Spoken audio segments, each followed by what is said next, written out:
हम वो most 30 questions लेके आए हैं जो नीट के एग्जाम में आ सकते हैं। एक्चुअली एंगुलर मोमेंटम का जो डायमेंशन है ना, यही 2 बार पूछा गया है। ये क्या है, ब्रह्मास्त्र मैं चला रहा हूं अब, ठीक है, और तुम भी चला दो।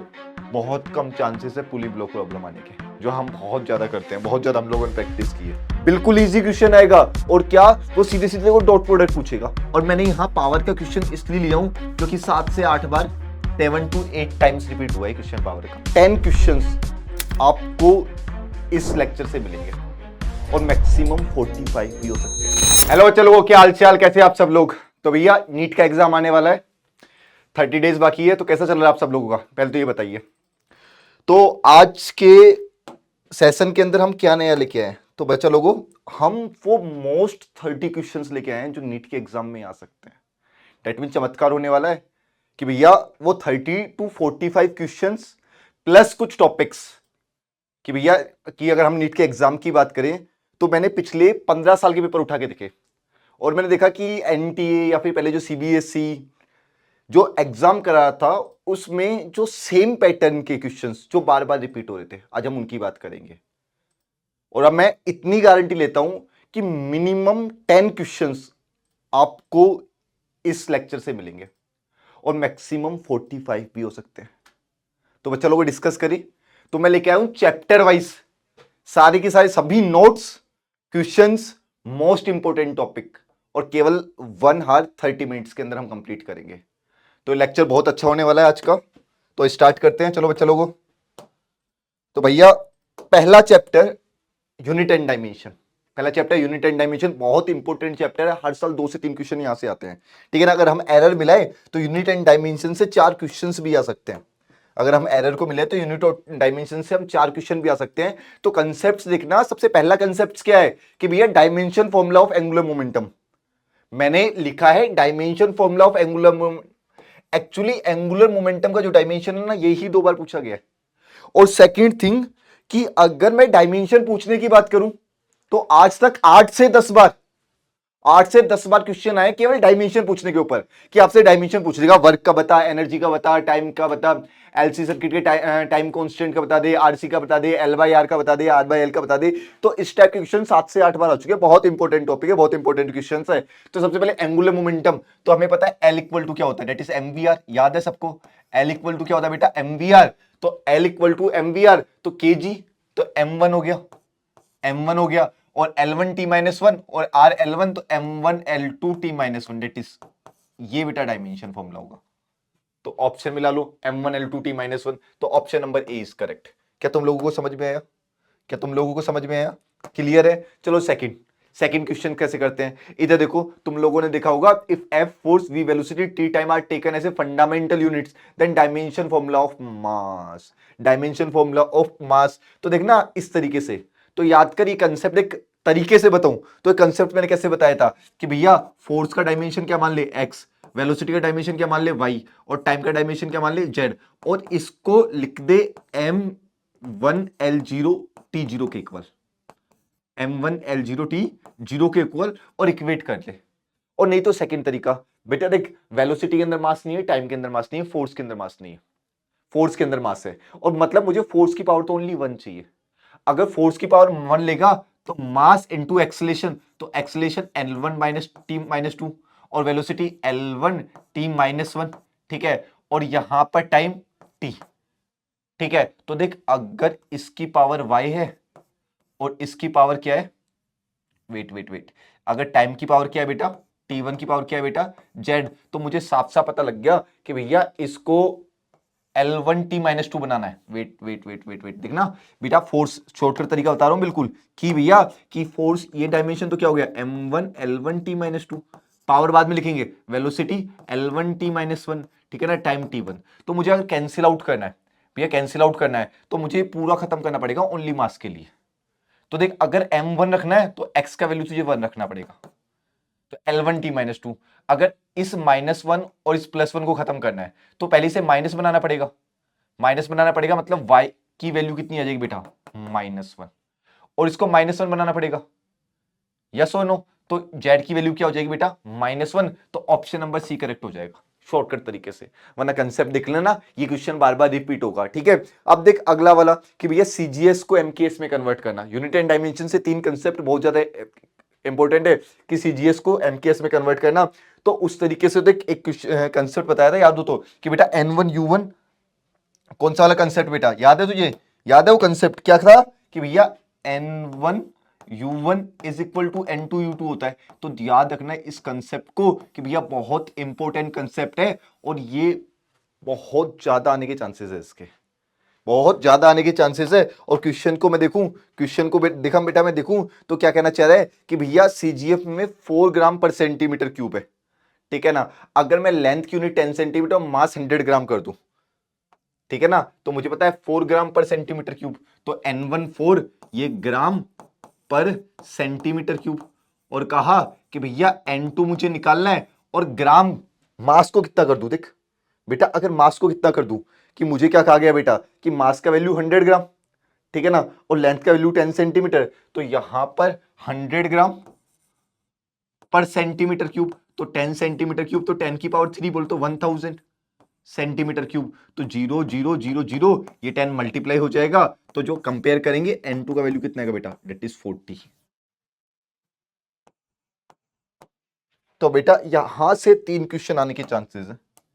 ठीक है, और मैं बार बार वापस चिल्ला के कह रहा हूं कि ये तीन क्वेश्चन मोस्ट इंपोर्टेंट है। यूनिट एंड डायमेंशन में आपको एक क्वेश्चन देखने को मिल जाएगा, या फिर N1U1 के ऊपर ग्राफ भी देखने को मिल सकता है। ठीक है ना, N1U1 के ऊपर क्या देखने को मिल सकता है बेटा, ग्राफ। देखना बेटा ब्रह्मास्त्र, ये क्या है ब्रह्मास्त्र, मैं चला रहा हूं अब, ठीक है, और तुम भी चला दो, कर लो काम अपना। ठीक है, रख के जाना सारा के सारा वेक्टर। तो वेक्टर से देख एक ही क्वेश्चन हजारों बार रिपीट हुआ है, वेक्टर से एक क्वेश्चन हजारों बार रिपीट हुआ है कि भैया हर 2-3 साल के अंदर वेक्टर देता है तो ये देता है। और कंसेप्ट क्या था, परपेंडिकुलर वाला। और जब भी दो वेक्टर परपेंडिकुलर कहे तो तुम लोगों को याद रखना है कि अगर A vector dot B vector, अगर ऐसा कुछ है कि भैया if theta equal to 90 degree, theta equal to कितना हो बेटा 90 degree, that A vector dot B vector is always equal to 0। तो हमेशा कितना रहने वाला है, ये 0 रहने वाला है। चलो आगे देखते हैं, आगे देखते हैं। तो हम चलते हैं बेटा मोशन इन वन डायमेंशन के अंदर। तो देख हम लोगों ने बहुत सारे मोशन अंडर ग्रेविटी क्वेश्चन किए थे कि भैया किससे फेंके, कितने से नीचे आए, क्या वेलोसिटी हो, प्रोजेक्ट कर दे तो कितना टाइम ऑफ फ्लाइट लेगा। सच बताऊं तो इससे क्वेश्चन ही नहीं आ रखे, पिछले 25 साल में 2 क्वेश्चन आ रखे हैं इससे। और वो 2 क्वेश्चन क्या थे कि भैया अगर ड्रॉप करूं तो जस्ट ग्राउंड पे वेलोसिटी कितनी होगी, ड्रॉप करूं तो जस्ट ग्राउंड पे वेलोसिटी कितनी होगी। और वो क्वेश्चन ये था कि भैया एक बॉल को 20 मीटर की हाइट से ड्रॉप किया जाता है तो उसका वेलोसिटी क्या कितना होगा। तो याद कर कि वेलोसिटी का जो फॉर्मूला था that is root of 2gh, root of 2gh। वो भी क्वेश्चन 2011 के अंदर आया था। और हाइट का वैल्यू कितना है बेटा 20, तो 20 इंटू 20, तो इसका आंसर 20 था। और जो इंपॉर्टेंट चीज थी वो ये थी कि क्वेश्चन हमेशा डिफरेंशिएशन से आ रहा है, एक इक्वेशन ऑफ मोशन यूज करने से, एक डिफरेंशिएशन से। जैसे मैं कहूं कि अगर मुझे कहा कि भैया x ये है और q की पोजीशन ये है, और कहा कि टाइम बताओ जब दोनों की वेलोसिटी सेम हो, तो सेम के लिए क्या करूंगा बेटा, मुझे पता है सेम के लिए दोनों की वेलोसिटी सेम, तो वेलोसिटी निकाल लेना। ये वेलोसिटी क्या होगी a प्लस 2bt, ये p का velocity that is equal to velocity of q and this is equal to f minus 2t। तो अगर मैं माइनस 2t को इधर बेचूं और t 2t कॉमन ले लूं तो क्या बचेगा, 2t अगर कॉमन लिया तो b प्लस 1 बच जाएगा, और यहां क्या बच जाएगा f माइनस ए, यहां क्या बच जाएगा बेटा f माइनस ए। और यहां से 2t की वैल्यू निकालूं तो बेटा f माइनस ए 2 1 प्लस बी आंसर आ जाएगा, यस और नो। और जो एक क्वेश्चन है particle cover half distance is total distance v1, तो मुझे पता है कि भैया ये कंसेप्ट याद कर। यहां पे मैंने 2 फॉर्मूले पढ़ाए थे तुम लोगों क्लास के अंदर कि भैया twice of v1 v2 upon v1 plus v2, और भैया v1 plus v2 divide by 2।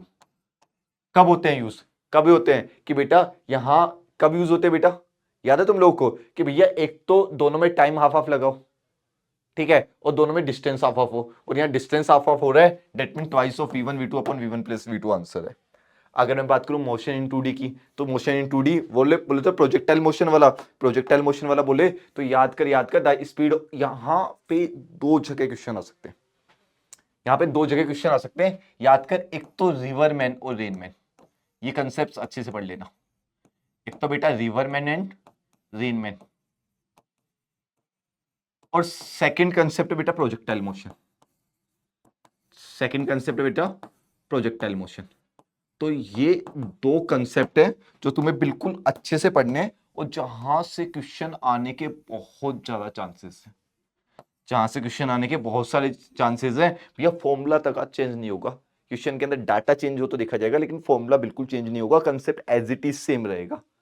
ठीक है, और क्या कह रहा कि the speed of swimmer in still water कितना 20 मीटर पर सेकंड, और रिवर की स्पीड कितनी 10 मीटर पर सेकंड। तो ये साउथ बैंक पे खड़ा है और चाहता है कि रिवर को क्रॉस करे शॉर्टेस्ट पाथ पे। तो याद कर बेटा, शॉर्टेस्ट पाथ पे रिवर को क्रॉस करे, तो मुझे पता है कि अगर ये थीटा एंगल पे ट्रेवल किया, यस और नो, और कहां खड़ा है बेटा, ये कौन से बैंक पे खड़ा है बेटा, ये क्या है, साउथ बैंक के ऊपर। तो मुझे पता है ये साउथ है, तो ये क्या हुआ, नॉर्थ, ईस्ट, ये वेस्ट। तो मुझे पता है बेटा कि अगर ये क्रॉस करना चाहता है तो ये कितने से 20, तो 20 कोस थीटा, इसका जो 20 साइन थीटा है वो किसको बैलेंस करना चाहिए, रिवर की वेलोसिटी को। तो जो साइन थीटा की वैल्यू है वो कितनी आएगी बेटा, 1/2, यस और नो, यानी 30 डिग्री, 30 डिग्री। तो बेटा 30 डिग्री कहां से बेटा, कहां से, वेस्ट से। That mean A option is correct, that mean A option is correct कि 30 डिग्री होना चाहिए, और कहां होना चाहिए, यहां से वेस्ट से। क्लियर है, क्लियर है। चलो आगे चलते हैं, और देखना यहां ये प्रोजेक्टाइल मोशन की वेलोसिटी दे दी, और क्या पूछा बेटा, मैक्सिमम डिस्प्लेसमेंट इन, तो यहां क्या पूछा बेटा मेरे को, रेंज। क्या पूछा बेटा लोगों, मुझे रेंज पूछा है, और रेंज का फॉर्मूला याद है तुझे, 2ux 2y uy upon G. Range का फॉर्मूला याद है बेटा, that is twice of ux uy by G. तो मुझे पता है 2u0 v0 upon G, 2u0 v0 upon G, that mean option number B is correct. तो यहां से हम आ सकते हैं। अब बात करें न्यूटन लॉ ऑफ मोशन से, तो देख basically Newton law of motion की बात करें तो क्वेश्चन कहां से, तो देखना मैंने जहां तक एनालिसिस किया तो हर 2 साल के अंदर जो क्वेश्चन है वो पूछा जा रहा है कंस्ट्रेंट मोशन से। कहां से पूछा जा रहा है बेटा, कंस्ट्रेंट मोशन से, कंस्ट्रेंट मोशन से। तो कंस्ट्रेंट मोशन से मुझे पता है कि भैया यहां पर इस पे एम ए फोर्स लगेगा, ये नीचे क्या लगेगा बेटा, एम जी लगेगा, मूव नहीं करे यानी एम जी साइन थीटा किसके बराबर हो जाएगा, एम ए कोस थीटा के बराबर। एम जी साइन थीटा किसके बराबर हो जाएगा बेटा, एम ए कोस थीटा के बराबर। अगर ये एम ए कोस थीटा के बराबर हो जाए तो ए का वैल्यू जी टेन थीटा, इतने एक्सलेशन से मूव कराना है। याद कर क्लास के अंदर भी कराया था, बहुत बार हम लोग क्वेश्चन करा चुके हैं।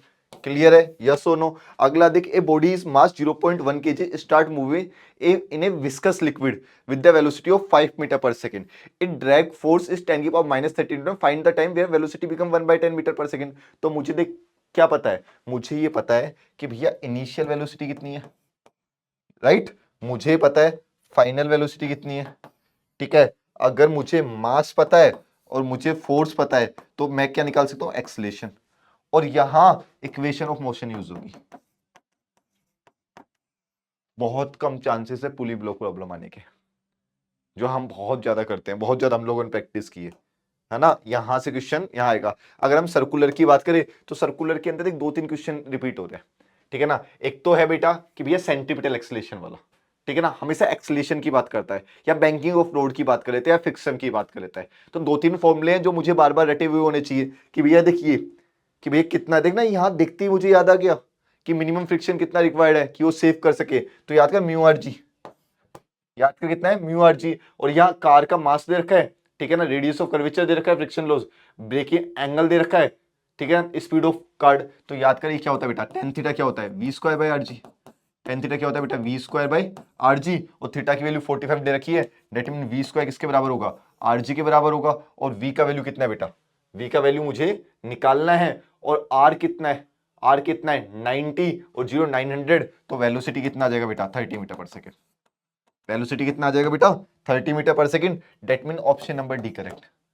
ठीक है, और यहां पर मुझसे सेंटीमीटर एक्सलेशन पूछ लिया, और सेंटीमीटर एक्सलेशन क्या होता है बेटा, याद कर एसी की 2 वैल्यू होती है, one is V square by R and second is omega square by R, and यहां टाइम पीरियड दे रखा है तो ओमेगा 2 पाई बाई टी से पुट करेंगे। तो ये कंसेप्ट है सर्कुलर मोशन के जो बार बार रिपीट हो रहे हैं, और मैंने आपको साथ डिस्कस कर दिए जो मुझे आगे लेके जाएंगे। ये चैप्टर मोस्ट इंपोर्टेंट है क्योंकि इससे क्वेश्चंस आते ही आते हैं 2 से 3, ठीक है ना। यहाँ एनर्जी कंजर्वेशन याद कर, ब्रह्मास्त्र 3 लॉ थे, Newton law of motion, momentum conservation और एनर्जी कंजर्वेशन। तो यहां से तो क्वेश्चन आते ही आते हैं, यहां नहीं भूल सकता। और याद कर कि भैया यहां से ज्यादा टफ क्वेश्चन नहीं आएगा, बिल्कुल इजी क्वेश्चन आएगा। और क्या, वो सीधे सीधे वो डॉट प्रोडक्ट पूछेगा कि भैया तुझे फोर्स दे देगा, तुझे क्या दे देगा बेटा, फोर्स दे देगा, और तुझे दे देगा कहां से कहां मूव कर रहा है, कहां से कहां मूव कर रहा है। तेरा काम क्या होगा, सबसे पहले तो डिस्प्लेसमेंट वेक्टर निकाल। तो 4 - 2 बोल तो 6 तो आई कैप हो गया, और 3 - 5 बोल तो -2 के कैप हो गया। और डॉट प्रोडक्ट कर दे इसका कि भैया फोर्स के साथ में, और फोर्स कितना है 4i cap plus 3j cap. देखना दो कंसेप्ट जो बार बार रिपीट हो रहे हैं फोर्स वेक्टर के साथ में, तो जो बचेगा वो वर्क बचेगा। तो देख 6 × 4 24 -6 बोल तो 18 जूल, ठीक है ना। एक सेकंड, 624 -6, ठीक है ना, तो कितना बचा ये, वापस देख लेना कि भैया -2i से कहां गया, 4j से। ओके ओके ओके बेटा, मैंने माइनस कर दिया -2i से 4j, तो भैया यहाँ तो 0i था, तो 2 तो i कैप हो गया, 4j और ये 5j है, तो 4 - 5 -j हो गया, और प्लस का क्या हो गया बेटा 3k कैप। देखना ये डिस्प्लेसमेंट हुआ है, और फोर्स क्या है 4i 3j, तो 4i और 3j cap, 4i 3j cap. तो बेटा देखना ये 8 का और ये -3, बोल तो आंसर प्लस का 5 जूल आना चाहिए। Date mean option number A correct होना चाहिए। और जो सेकंड क्वेश्चन आने के चांसेस है वो किसमें है बेटा, या तो वर्क एनर्जी थ्योरम यूज कराएगा तुझे, क्या यूज कराएगा, तो तुझे वो वर्क एनर्जी थ्योरम, नहीं तो तुझसे यूज करवाएगा एनर्जी कंजर्वेशन। देख कि भैया मुझे वेलोसिटी गिवन है और मुझे, या फिर यूज करेगा बेटा पावर। तो देखना बेटा 3 क्वेश्चन है यहां से आने के चांस में। क्या क्या बेटा, एक तो वर्क एनर्जी थ्योरम पढ़ लेना, सेकंड पढ़ लेना बेटा एनर्जी कंजर्वेशन, और थर्ड पढ़ लेना बेटा पावर। और मैंने यहां पावर का क्वेश्चन इसलिए लिया हूं क्योंकि 7 से 8 बार 7 to 8 टाइम्स रिपीट हुआ है क्वेश्चन पावर का, 7 to 8 टाइम्स रिपीट हुआ है पावर का क्वेश्चन। देख वेलोसिटी गिवन है और मुझे एवरेज पावर निकालनी है, तो याद कर एवरेज पावर क्या होगी, तो मुझे पता है या तो तू total energy upon total time कर ले, या वर्क अपॉन टाइम कर ले। तो बता वेलोसिटी आ गया, ठीक है ना, वर्क अपॉन टाइम कर ले, तो मुझे पता है वेलोसिटी आ गया, तो टोटल वर्क तो चेंज इन काइनेटिक एनर्जी है। तो एक काम कर, t = 0 पर क्या कर ले, काइनेटिक एनर्जी निकाल ले। तो t = 0 पुट करेगा तो वेलोसिटी आएगी 25, t = 1 पुट करेगा तो वेलोसिटी कितनी आएगी बेटा 1 पुट कर, तो भैया कितना आएगा बेटा 22। और मुझे पता है k final minus k initial करके टोटल टाइम का डिवाइड कर दे 1 सेकेंड का, यही पावर होगी। इजीली इन सब चीजों को कन्वर्ट यूज करना। तो ये 3 चीज जो आपके बार बार रिपीट होने वाली है। चलो आगे चलते हैं रिजिड बॉडी डायनामिक्स के अंदर, जहां से क्वेश्चन रिपीट हो रहे हैं। और यहां से क्वेश्चन कहां से रिपीट हो रहे हैं बेटा, मोमेंट ऑफ इनर्शिया से, मोमेंट ऑफ इनर्शिया से। पहला कंसेप्ट जो most important. Second, value of acceleration that is equal to g sin theta upon 1 + k²/r², ठीक है ना। सेकंड बेटा एनर्जी कंजर्वेशन, सेकंड बेटा कहां एनर्जी कंजर्वेशन, ठीक है ना। और थर्ड एंगुलर मोमेंटम कंजर्वेशन।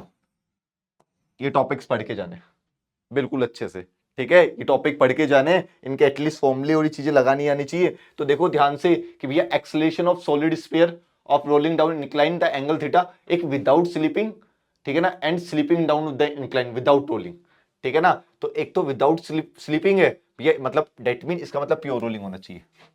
इसका मतलब क्या होना चाहिए बेटा, प्योर रोलिंग होना चाहिए। अगर ये प्योर रोलिंग है और इसका मतलब क्या बेटा, ये प्योर स्लीपिंग। तो मुझे पता है कि अगर प्योर स्लीपिंग की बात करूं that mean acceleration is g sin theta, और यहां बात करूं प्योर रोलिंग की that is acceleration is g sin theta upon 1 + k²/r²। तो अगर मैं सॉलिड स्फीयर की बात करूं, सॉलिड स्फीयर की बात करूं, तो k² r² कितना होता है बेटा उसका 2/5, 2/5 तो ये कितना होगा 7/5, तो यहां 5/7। अगर इन दोनों का रेशियो लूं तो 5:7 आना चाहिए। और ये क्वेश्चन पता है इस बार 16 जेई मेंस के अटेम्प्ट में 6 से 7 बार रिपीट हुआ है, 6 to 7 टाइम रिपीट हुआ है।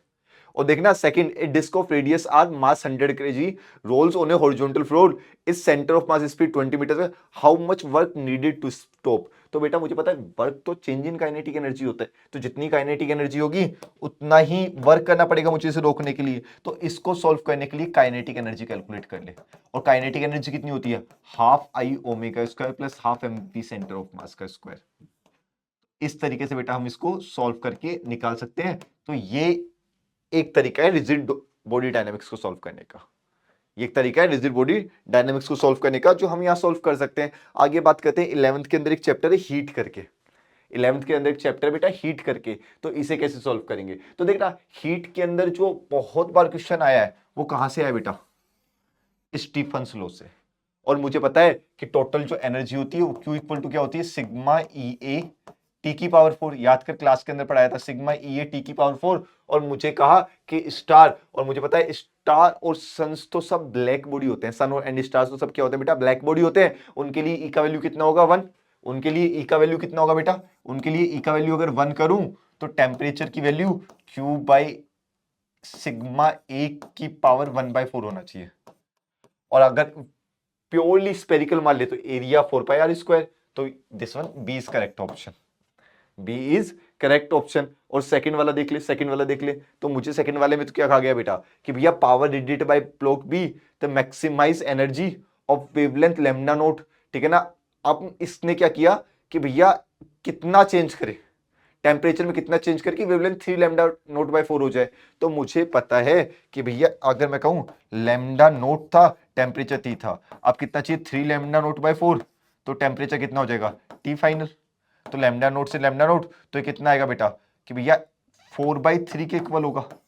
और मुझे पता है पावर तो किसके बराबर होती है, टेम्परेचर की पावर 4 के बराबर होती है। देखिए स्टीफन्स लॉ ने ये तो कहता है रेट ऑफ एनर्जी लॉस का, T की पावर 4 और 3/4 का है 4/3 का, मैं 4 पावर करूंगा ना, दैट मीन 81/256 आंसर आएगा अगर टेम्परेचर की टर्म में पूछूं तो, कि फाइनली टेम्परेचर कितना होगा। ठीक है, अब हम आगे बढ़ते हैं और देखना एक क्वेश्चन मोस्ट इंपोर्टेंट है भैया, हमेशा सीपीओ सीवी के रिलेशन के अंदर घुमाने की कोशिश करेगा तुझे, सीपीओ सीवी के रिलेशन के अंदर घुमाने की कोशिश करेगा। और मुझे पता है सीपी कितना दिया है, सीपी कितना दिया है यहां पर, क्वेश्चन को अगर ध्यान से देखने की कोशिश कर तो बेटा मुझे गिवन है that is value of CP, that is value of कितना है सीपी, दैट इज गिवन कितना है बेटा 7r/2, 7r/2। एंड मुझे पता है CP minus CV, CP minus CV वो कितना होता है बेटा r। तो यहां अगर सीपी पुट करूं तो सीवी का जो वैल्यू आएगा कितना आएगा बेटा 5r/2। और मुझसे क्वेश्चन के अंदर क्या पूछा है कि the ratio of specific constant pressure, तो सीपी बाई सीवी की वैल्यू पूछी है। तो 2 से 2 कैंसिल आउट हो जाएगा, तो 7/5 इज करेक्ट आंसर। और ये सीपी सीवी के अंदर बार बार घुमाया गया है, तो इसको देख के चलना, बिल्कुल इसको देख के चलना और पीछे मत हो जाना कहीं। ठीक है, अगली बात करते हैं फ्लूइड की। तो फ्लूइड के अंदर देख, फ्लूइड के अंदर मोस्ट इंपोर्टेंट टॉपिक, तो देख 2 चीज कहूंगा मैं करने के लिए, 2 चीज कहूंगा बेटा मैं करने के लिए। क्या बेटा, एक तो बायनेंसी फोर्स, एक तो क्या बेटा बायनेंसी फोर्स, और दूसरा सरफेस टेंशन, दूसरा बेटा सरफेस टेंशन। और सरफेस टेंशन के अंदर ज्यादा फॉर्मूले नहीं है, ठीक है। और थर्ड बेटा विस्कोसिटी, विस्कोसिटी। और इनके ओनली फॉर्मूला, बस ज्यादा कंसेप्ट नहीं, ओनली फॉर्मूला देख के चले जाना, अपना काम हो जाएगा। यहां तो क्वेश्चन के अंदर क्या गया है, एक R1 रेडियस का बबल है, एक R2 रेडियस का बबल है, दोनों को कोलैप्स कराया, दोनों क्या कराया कोलैप्स। तो फाइनल वाले की रेडियस कितनी होगी, that is R1² plus R2² का रूट। सबको पता है फॉर्मूला बेसिस है सरफेस टेंशन, फ्लूइड की कोई ज्यादा टेंशन लेने वाली बात नहीं है, आराम से करना, आराम से सॉल्व करना। बात करते हैं वेव की, बात करते हैं क्या बेटा वेव की। और वेव के अंदर देखना क्वेश्चंस कहां से आएगा, ठीक है, या तो किससे आएगा बेटा बीट से, या तो किससे आएगा बेटा बीट से, मोस्ट इंपोर्टेंट टॉपिक। या फिर क्या आएगा बेटा equation of wave, equation of wave, ठीक है ना। या फिर कहां से आएगा बेटा फंडामेंटल फ्रीक्वेंसी, फंडामेंटल फ्रीक्वेंसी, ठीक है। तो मुझे क्या कहा गया बेटा, fundamental frequency of an organ pipe कितना है 250 हर्ट्ज, मतलब फंडामेंटल ओपन ऑर्गन पाइप मतलब V/2L कितना देखा बेटा 250। और क्या कहा बेटा, third harmonic of close organ pipe is equal to second harmonic of open, तो second harmonic of open organ pipe, तो frequency of second harmonic open organ pipe is equal to frequency of third harmonic of close organ pipe open organ. तो second harmonic क्या होगी 2/VS/2L, और third harmonic कितनी होगी 3/VS/4L, ठीक है। और VS/2F की वैल्यू 250 है, यस और नो। तो अगर मैं बात करूं 500 तो आएगा 500, यस। ये 3 वेलोसिटी ऑफ साउंड क्वेश्चन के अंदर तुम्हें गिवन होगा 343 डिवाइड बाय 4L, और इसको सॉल्व करेगा तो तेरा आंसर 51.45 सेंटीमीटर आएगा। मैंने जो सॉल्व किया हुआ है पहले से, डायरेक्ट बता रहा हूं तुझे, ठीक है, तो इसको सॉल्व करके इसको निकाल लेना। और अगर मैं आगे चले, ठीक है, इसको सॉल्व करके इस निकाल देना। अगर हम आगे चले, अब बात करते हैं हम 12th क्लास की फिजिक्स की। कौन सी क्लास की बेटा? अब बात करते हैं हम 12th क्लास की फिजिक्स की, कि 12th क्लास की फिजिक्स के अंदर क्या होगा। 12th क्लास की फिजिक्स के अंदर क्या होगा कि भैया 12th क्लास में सबसे जो इंपॉर्टेंट चैप्टर है वो इलेक्ट्रोस्टैटिक चैप्टर है। यहां से ऑलमोस्ट 3 से 4 क्वेश्चन आने के चांसेस है।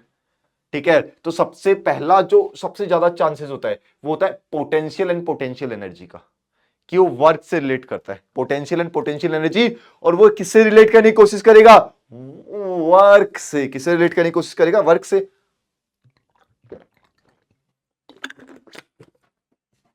ठीक है, तो यहां देखना, a conducting sphere of radius r is given of charge q, the electric potential and the electric field inside the sphere. तो कंडक्टिंग नॉन कंडक्टिंग अंदर स्फीयर के अंदर अगर होल कैसा है कंडक्टिंग स्फीयर, चार्ज कहां रहेगा? सर के ऊपर नहीं, सरफेस के ऊपर। चार्ज कहां रहेगा बेटा? सरफेस के ऊपर। तो अंदर इलेक्ट्रिक फील्ड तो जीरो होगी, तो अंदर इलेक्ट्रिक फील्ड कितनी होगी बेटा? जीरो। और पोटेंशियल के क्यू है यार, option number B is correct.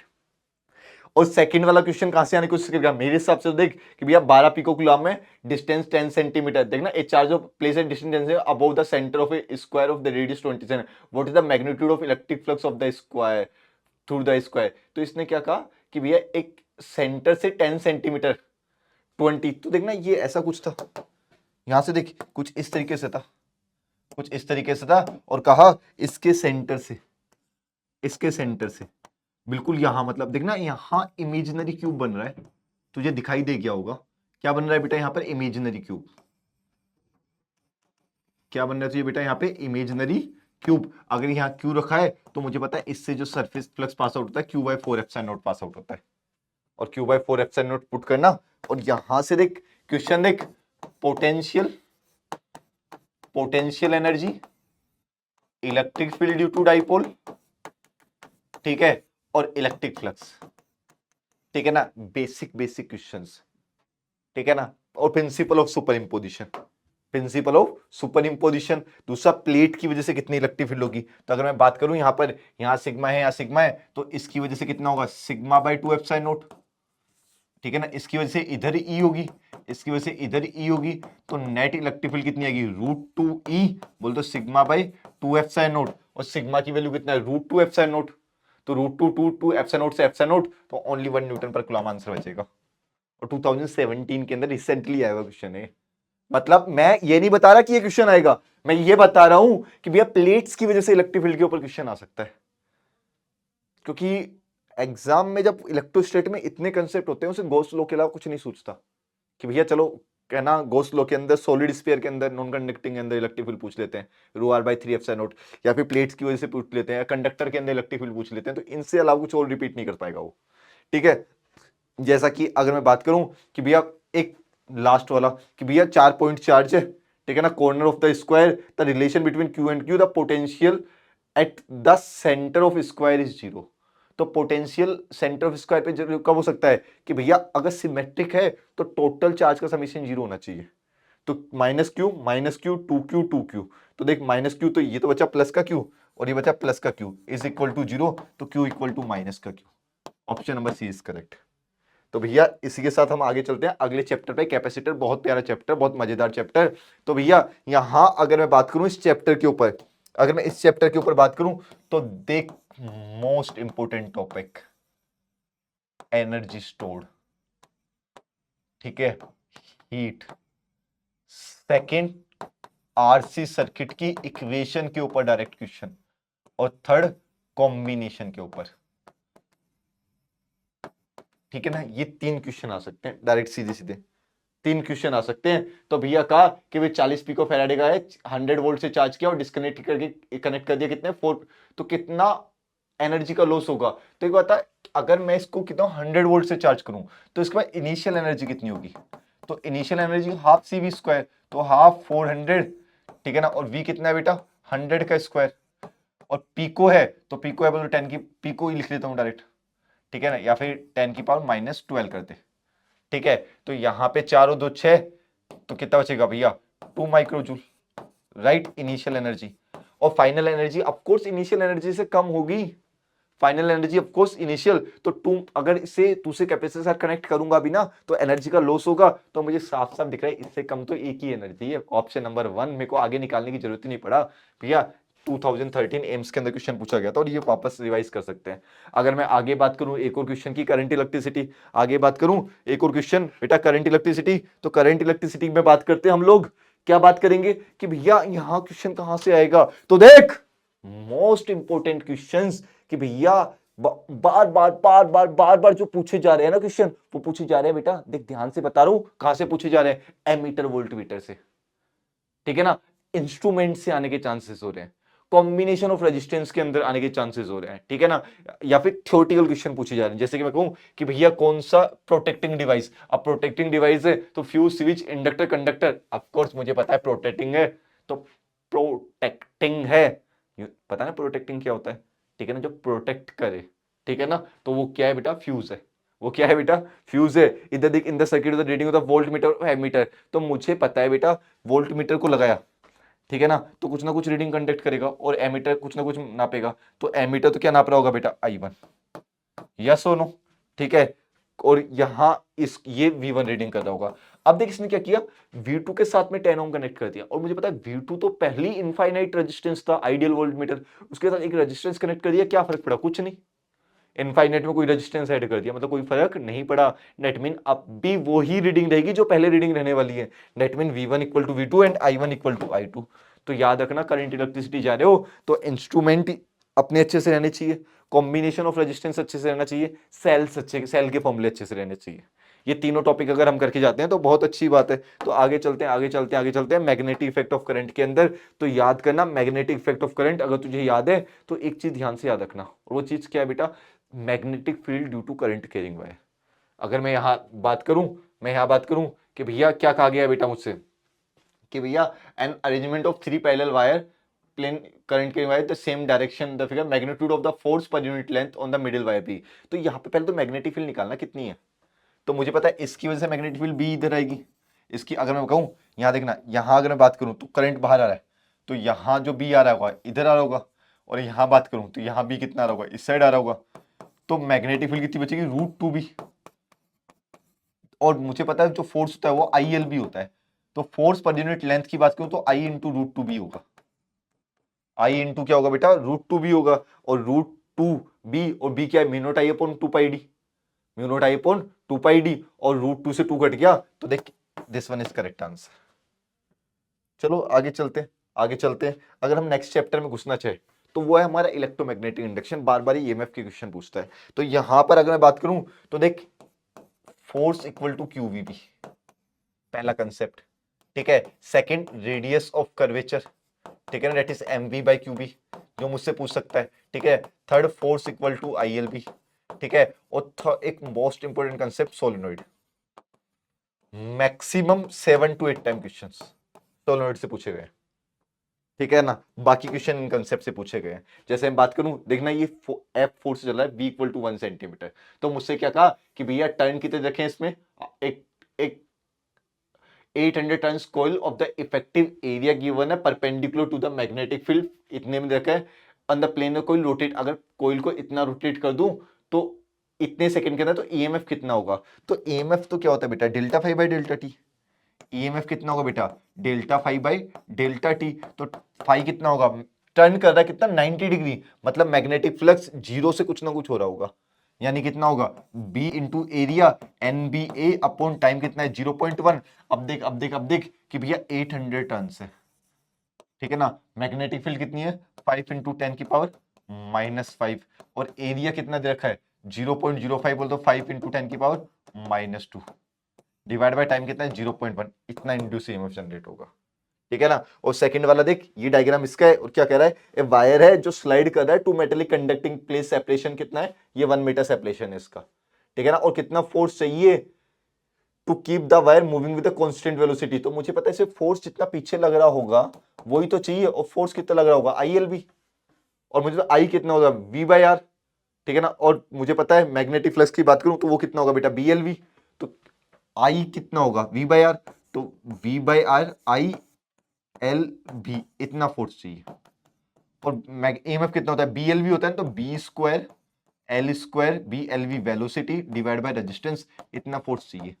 तो इसके ऊपर क्वेश्चंस रिपीट कर सकते हैं बार बार, ठीक है। तो यहां से एक टाइप के क्वेश्चंस इधर से आ सकते हैं। अगर हम नेक्स्ट चले अल्टरनेटिंग करंट, तो याद करना अल्टरनेटिंग करंट की बात करें तो देख, अगर मैं लास्ट 20 ईयर्स की बात करूं, मतलब 20 बार पेपर हुआ ना, तो 10 टाइम्स जो क्वेश्चन आया ना, वो क्वेश्चन किससे आया बेटा, आरएलसी सर्किट से।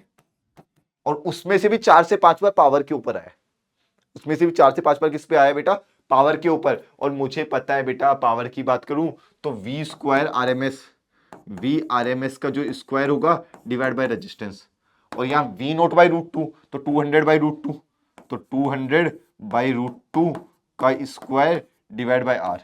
और रेजिस्टेंस कितना देखा बेटा इसका, ये 20 है, इतने के समथिंग आएगा।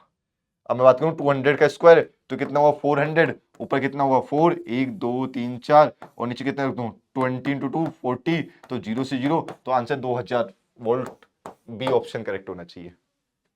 तो कौन सा ऑप्शन करेक्ट होना चाहिए, बी। और यहां से हम सॉल्व करके आगे निकल सकते हैं और इलेक्ट्रोमैग्नेटिक वेव्स की बात करते हैं। और देख मोस्टली जो क्वेश्चन पूछा था इलेक्ट्रोमैग्नेटिक वेव्स, वो क्वेश्चन क्या है, वो क्वेश्चन क्या है कि भैया मैग्नेटिक फील्ड की डायरेक्शन दे देंगे, ठीक है ना, और कह देंगे देख मैग्नेटिक फील्ड की डायरेक्शन क्या है, जे कैप।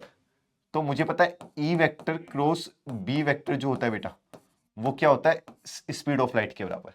और स्पीड ऑफ लाइट किस डायरेक्शन में, एक्स डायरेक्शन के अंदर, तो आई कैप दे रखा है, क्या दे रखा है बेटा, आई कैप। और मैग्नेटिक फील्ड की डायरेक्शन की दे रखी है, जे कैप, ठीक है ना। अब मैं क्या करूं, ठीक है ना, तो मुझे पता है कि भैया अगर ये जे दे रखा है, तो भैया मुझे पता है कि भैया जे क्रॉस के करने पे ये आई आता है, ठीक है ना, जे क्रॉस के करने पे आई आता है। डेट मीन जो इलेक्ट्रिक फील्ड होगी वो कौन सी डायरेक्शन के अंदर होगी, के कैप के अंदर, और होगी कितनी पहले वो निकाल ले।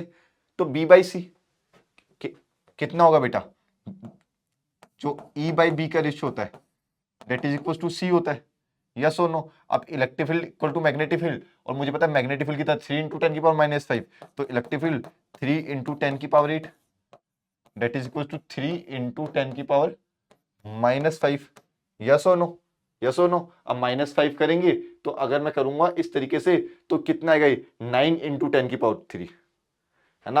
आई थिंक ये डाटे में 10⁻⁸ है, तो ओनली यहां 10⁻⁸ आएगा। डेट मीन जो आंसर बचना चाहिए वो 9 बचना चाहिए, तो इसका डी ऑप्शन होगा।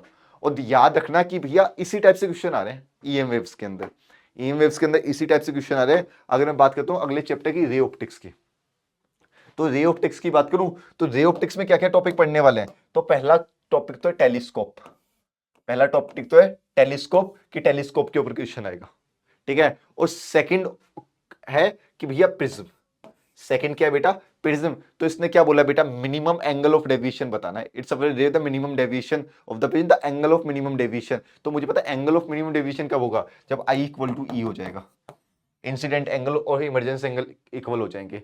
तो याद कर कि भैया एंगल ऑफ डेविएशन क्या होता है भैया, 2i - a हो जाता है मिनिमम, कितना हो जाता है 2i - a। और एंगल ऑफ इंसिडेंस कितना गिवन है बेटा, 60 डिग्री, और एंगल ऑफ प्रिज्म कितना है 50, तो 2 इंटू 60 डिग्री -45 डिग्री, यस और no. Angle of prism 60 and okay okay okay ना, थोड़ा सा calculation mistake, 2 into 45 degree -60 degree, तो बेटा 90 - 60 बोल दो 30 डिग्री, कितना होगा बेटा 30 डिग्री होगा, राइट। और मुझे पता है एंगल ऑफ डेविएशन, अगर तुझे मिनिमम एंगल ऑफ डेविएशन आ जाए तो sine a + d minimum divide by 2 upon sine a/2, वहां से मैं वो निकाल सकता हूं कि भैया प्रिज्म का रिफ्रैक्टिव इंडेक्स कितना होगा। क्लियर है तुम लोग का। अगर हम आगे चले ड्यूअल नेचर ऑफ मैटर, तो भैया मॉडर्न फिजिक्स से 4 से 5 क्वेश्चन आएंगे। कितने क्वेश्चन आएंगे बेटा मॉडर्न फिजिक्स से, 4 से 5 क्वेश्चन, और इंपॉर्टेंट क्वेश्चन। तो भैया आगे देखते हैं कि किस तरीके से आएंगे। कि भैया सबसे पहले तो फोटोन थ्योरी पे, सबसे पहले तो बेटा कहां से, फोटोन थ्योरी पे, कि फोटोन थ्योरी पे क्वेश्चन, कितने क्वेश्चन आने वाले हैं। तो देखना, द लाइट ऑफ रे photon of energy 4.2 electron volt are falling on metal surface having work function 2.2 electron volt, stopping potential. अरे भैया इतने का इलेक्ट्रॉन आया, इतना वर्क फंक्शन खा गया, तो बच्चा हुआ कहां गया, काइनेटिक एनर्जी के अंदर। और काइनेटिक एनर्जी को रोक निकली ईवीएस लगता है, तो 4.2 - 2.2, तो 2 वोल्ट आंसर आना चाहिए। तो क्लियर हुआ है नहीं हुआ, वापस देख ले, ई होता है वो 5 + EVS होता है। और ये मोस्ट इंपोर्टेंट इक्वेशन है, यहां से क्वेश्चन अगर 20 बार आए हैं तो 20 में से 10-12 बार इसके ऊपर आए हैं, और एक ही कंसेप्ट हमारे पास में, ठीक है। और न्यूक्लियाई की बात करें तो देख तुझे रेडियस की बात करेगा, तो यहां तुझे जो कंसेप्ट यूज करना है that is R equal to R nought A की पावर 1/3। याद कर ले, R equal to R nought A की पावर 1/3। ये कंसेप्ट तू याद कर ले, अपने दिमाग में बैठा ले, यही आने वाला है, यहां से बाहर नहीं जाने वाला है, यहां से बाहर नहीं जाने वाला है। और अगर सेमीकंडक्टर की बात करें तो दो टाइप के क्वेश्चन, एक आएगा डायोड के ऊपर और दूसरा आएगा लॉजिक गेट के ऊपर। एक आएगा डायोड के ऊपर, दूसरा आएगा लॉजिक गेट के ऊपर। तो ये क्या कहा, फॉरवर्ड वाइज। फॉरवर्ड वाइज बोल तो पी पॉजिटिव और एन नेगेटिव। तो देख ये तो नेगेटिव पॉजिटिव नहीं हुआ, अगर मैं बात करूं ये नेगेटिव है पी वाला तो ये भी नहीं हुआ। 3 वोल्ट 5 वोल्ट मतलब ये नेगेटिव हो गया, ये भी नहीं हुआ। डेट मीन ये देख जीरो और ये माइनस, तो ये पॉजिटिव हुआ क्योंकि लोअर है, सॉरी ये हायर है, तो डेट मीन ये फॉरवर्ड वाइज में कनेक्टेड है। डेट मीन ये फॉरवर्ड वाइज के अंदर कनेक्टेड है। और यहां the given of electrical network equivalent, चलो भैया कमेंट करो फटाफट कि भैया ये इक्विवेलेंट नेटवर्क कहां से होगा, ये किधर, ये कैसे इक्विवेलेंट शो करेगा, ठीक है ना, कितना होगा। तो याद कर सबसे पीछे पीछे कौन सा गेट लग रहा है, पहले वो देख, सबसे पीछे पीछे कौन सा गेट लग रहा है। क्या तुझे वो और गेट नजर आ रहा है या फिर एंड गेट नजर आ रहा है। अगर और गेट नजर आ रहा है तो फिर देख, देख ए और बी अगर जाएंगे तो और के आगे एक नोट लग रखा है। और देख मुझे पता है और से एंड कैसे बनाते हैं, सेकंड वाला, ठीक है ना, और से नोट कैसे बनाते हैं। तो बेटा देखना ये भी नोट है, ये भी नोट है और ये नोर है, तो नोर के आगे एक नोट लगाया तो भैया और बन गया, और के आगे वापस एक और नोट बनाया तो ये नोर बनना चाहिए। देख अगर मैं बात करूं तो भैया यहां ये ए प्लस, अगर मैं बात करूं कि यहां से अगर ए निकलेगा तो ये ए और ये ए तो ऐड होके ए का बार हो जाएगा और फिर ये ए हो जाएगा। मतलब जो सिग्नल एंटर किया वही सिग्नल लीव आउट किया, यस और नो। अगर ऐसा कुछ है तो यहां डेट मीन ये जो गेट है वो ही मेन गेट होगा। That mean NOR gate is correct answer, that mean NOR gate is correct answer. तो ये वो 30 क्वेश्चन थे, ये वो 30 क्वेश्चंस थे, 30 से 35 क्वेश्चन थे जो मोस्ट इंपोर्टेंट थे, ठीक है। देख मैं 100% गारंटी नहीं लूंगा कि 45 की 45 क्वेश्चन यहां से आएंगे, लेकिन अगर तुम लोगों ने कुछ नहीं किया है और चाहते हो कि 25 से 45 क्वेश्चन कैसे ना कैसे तरीके से सही हो जाए, तो मिनिमम 20 टू 25 क्वेश्चंस की मैं गारंटी ले सकता हूं, इन कंसेप्ट्स के बाहर नहीं आएंगे, इन कंसेप्ट्स को पढ़ लेना, ठीक है।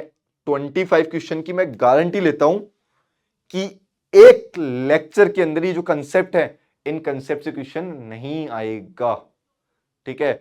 और भैया मेरे शैतानों टाइम हो गया है जागने का, तब जागो और डरना मत पेपर देते वक्त यार, ठीक है ना, क्योंकि जो होगा वो देखा जाएगा, ठीक। मुझे पता है कि जिंदगी जीने के केवल दो तरीके होते हैं, मतलब खुशी से जिंदगी जीने के केवल दो तरीके होते हैं कि भैया एक जिसे चाहते हो उसे पाना सीख लो या फिर जिसे पाते हो उसे चाहना सीख लो, और दोनों ही सही है।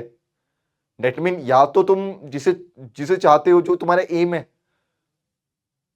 उसे मतलब उसे पाना सीख लो कि भैया जान लगा दो कि भैया मुझे पाना है तो मुझे पाना है, मैं हासिल करके रहूंगा, ठीक है ना, हासिल करने के बाद खुश रहो।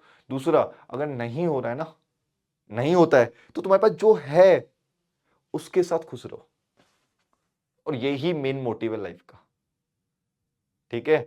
जिसे चाहते हो उसे पाना सीख लो, जिसे पा चुके हो उसे चाहना सीख लो, ठीक है। नमस्कार, मिलते हैं अगले लेक्चर के अंदर, ठीक है बच्चा लोगों, बाय बाय।